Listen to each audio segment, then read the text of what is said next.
সুপ্রিয় শিক্ষার্থী, ডাইনামিক উল্লাস একাডেমির পক্ষ থেকে আমি হাসিবুর রহমান অপু আপনাদের জানাচ্ছি স্বাগত।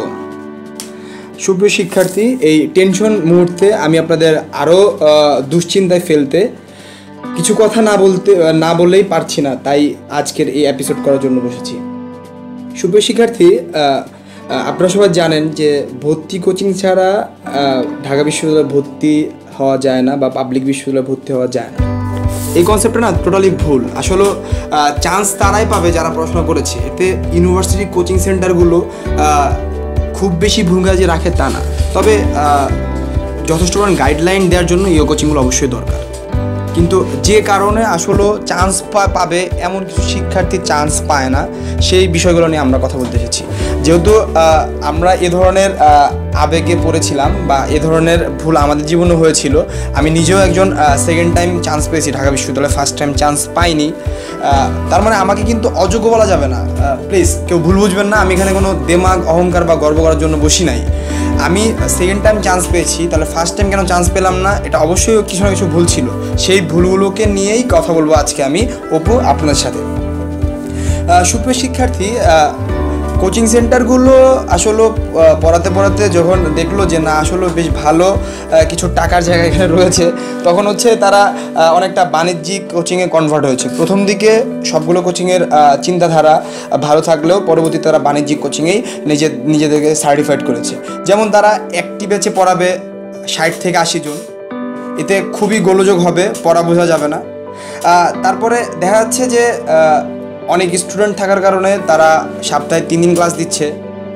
তারপর টোটাল হোল সিলেবাস মাত্র 35 থেকে 40টা লেকচারে শেষ করে দিচ্ছে। এতে যে প্রবলেমটা হয়, পড়া বোঝা যায় না, বা যতটুকু বুঝতে পারছি তার মধ্যে যদি কোনো সমস্যা থাকে সেই সমস্যাগুলো কাকে দেখাবে, এই জন্য আবার প্রাইভেটে দৌড়াদৌড়ি, সময় নষ্ট।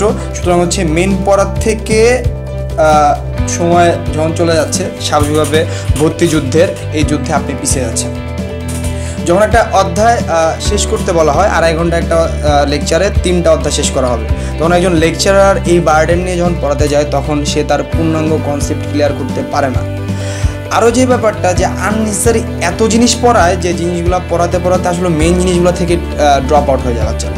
তো আগে মেইন জিনিস তো আমার পাঠতে হবে, যেটা পরীক্ষা আসছে, বিগত 10 বছর ধরে আসতেছে, সেই জিনিসটা তো আমার অবশ্যই পাঠতে হবে। তারপরে আমি আননেসেসারি জিনিস পড়বো আমার প্রিপারেশন ভালো করার জন্য, যাতে ভালো একটা পজিশন করতে পারি। আরও যে প্রবলেমগুলো থাকে, প্রবলেম 3, যারা পড়ায় তারা 1 বছরের অভিজ্ঞতা সম্পন্ন। এতে যে প্রবলেমটা হয় যে তারা নিজেরাই অস্পষ্ট যে কোথা থেকে প্রশ্ন আসে। হ্যাঁ, তারা we respect him or her because তারা চান্স পেয়েছে, কিন্তু তার মানে এইটা না যে যারা 3 বছর ধরে পড়ায় তাদের সেম পরিমাণ অভিজ্ঞতা তাদের আসছে।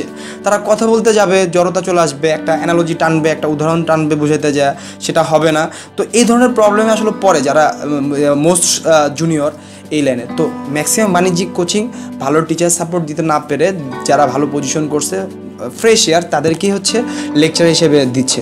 এটা যে চান্স পাবে তার জন্য অনেকটা হুমকি স্বরূপ। অবশ্যই ভালো টিপস সেও দিতে পারবে, কিন্তু তার মানে এই না যে সিনিয়র তার মতো করে দিতে পারবে। আমি তাদের অবশ্যই রেসপেক্ট দিই, তারা একসময় সিনিয়র হবে, কিন্তু আপনারটা তো আগে বুঝতে হবে। এটা 21st সেঞ্চুরি, আগে নিজেরটা বুঝেন, তারপর অন্যটা ভাববেন। নেক্সট যে প্রবলেমটা নিয়ে আমি কথা বলবো, প্রবলেম নম্বর 4। এত বই দেয় যে এত বই দেয়, আমরা ভুলেই যাই যে কী পড়বো, এত বই কেন পড়বো।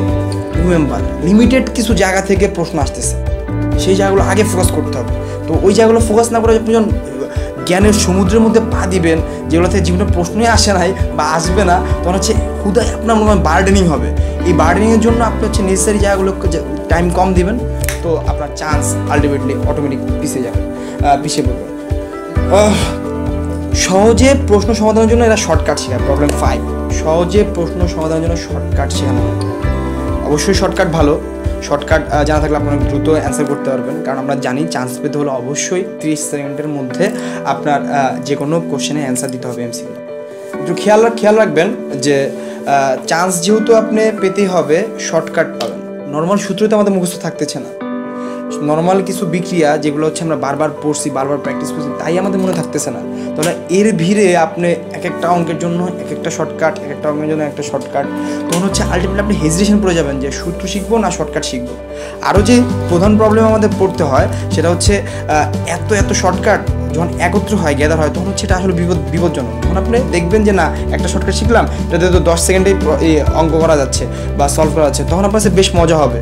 কিন্তু আপনি এই জায়গাটা ভিজুয়াল আনেন, যেই জায়গাটা হচ্ছে আপনি বুঝতে পারতেছেন না যে যখন আপনার মাথায় একাধিক শর্টকাট আসবে, 800-900 শর্টকাট আসবে, তখন হচ্ছে আপনি আদৌ এটা মনে রাখতে পারবেন কি পারবেন না। কারণ একটু খেয়াল করুন, 3 দিন আগে রাত্রে আপনি কী খাইছেন সেটা বলতে পারেন? প্লিজ দেখেন, বলতে পারেন 3 দিন আগে রাত্রে কুইকলি? তো কীভাবে আপনি আপনার ব্রেনকে এটা কমান্ড দিতে পারেন যে আপনি সব মনে থাকবে? প্রবলেম নাম্বার 6, গতানুগতিক সিস্টেমে পড়ানো হয়। যুগ চেঞ্জ হয়েছে, কোশ্চেনের প্যাটার্ন চেঞ্জ হয়েছে, কিন্তু শিট যে ওই যে 10 বছর আগে করছে ওই শিটই দিয়ে পড়ানো হচ্ছে, ওই কনসেপ্টে পড়ানো হচ্ছে। কিন্তু ওই কনসেপ্ট দিয়ে পড়াইলে এই এজে 2017-তে চান্স হবে না, চেঞ্জ আনতে হবে। সিলেবাস চেঞ্জ হয়েছে, কোশ্চেনের প্যাটার্ন চেঞ্জ হয়েছে, সুতরাং হচ্ছে আপনার পড়াশোনার মধ্যে একটা চেঞ্জ আনতে হবে।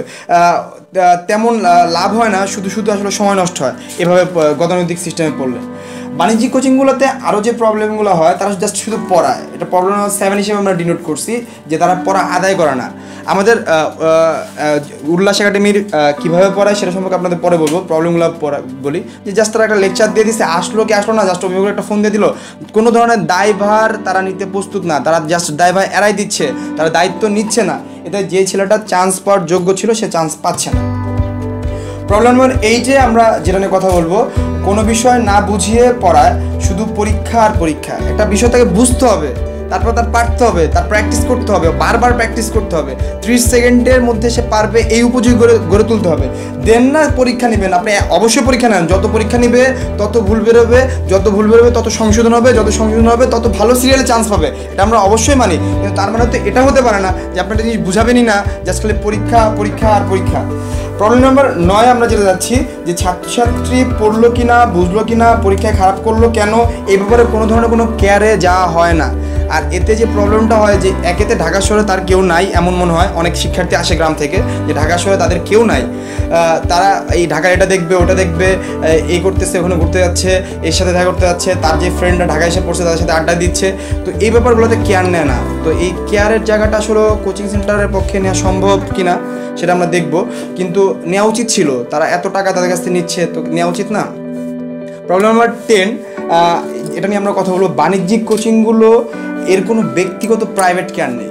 প্রাইভেট কেয়ার মানে একটা প্রবলেম হয়েছে, আপনার জাস্ট সলভ ক্লাস দিচ্ছি, আবার ওই 60 জনের সলভ ক্লাস, বাট আপনার নিজস্ব কিছু সমস্যা হয়েছে যেগুলো আপনি বলতে লজ্জা পাচ্ছেন, বা আপনার শুধুমাত্র আপনারই সমস্যা, সেক্ষেত্রে আপনাকে কোনো ধরনের কোনো সাপোর্ট দেওয়া হচ্ছে না, সেক্ষেত্রে আরও বেশি প্রবলেম আমরা পড়তেছি। সর্বশেষ যে কথাটা বলতে হবে, এই প্রবলেমের ভিড়েও আমাদের চান্স পেতে হবে, আমাদের জ্বলে উঠতে হবে আরও একবার। এসএসসি এইচএসসির মতো বিশ্ববিদ্যালয় ভর্তি পরীক্ষা আপনাকে আবার জ্বলে উঠতে হবে। আপনার জ্বলে ওঠার সঙ্গী হিসেবে আমরা আপনার পাশে থাকতে চাই। ডায়নামিক উল্লাস একাডেমি পক্ষ থেকে আপনাকে স্বাগত জানাচ্ছি। আপনার স্বপ্ন জয়ের প্রস্তুতিতে আমরা আপনার সাথে থাকতে চাই। অবশ্যই খেয়াল রাখবেন, সবসময় যে কথাটা, টার্গেট একটাই, স্ট্রং বেসিক শিওর করুন। সকল বিশ্ববিদ্যালয়ের চান্স আপনি অটোমেটিক শিওর হবে। মনে রাখবেন, চান্স কখনো পেতে হয় না, চান্স দেওয়া হয়। আপনি তাদের যোগ্য হয়ে উঠুন, অবশ্যই আপনাকে চান্স দেওয়া হবে। শুভকামনা। উল্লাস একাডেমি থেকে আমি হাসিবুর রহমান অপু আপনাদের জানাচ্ছি স্বাগত।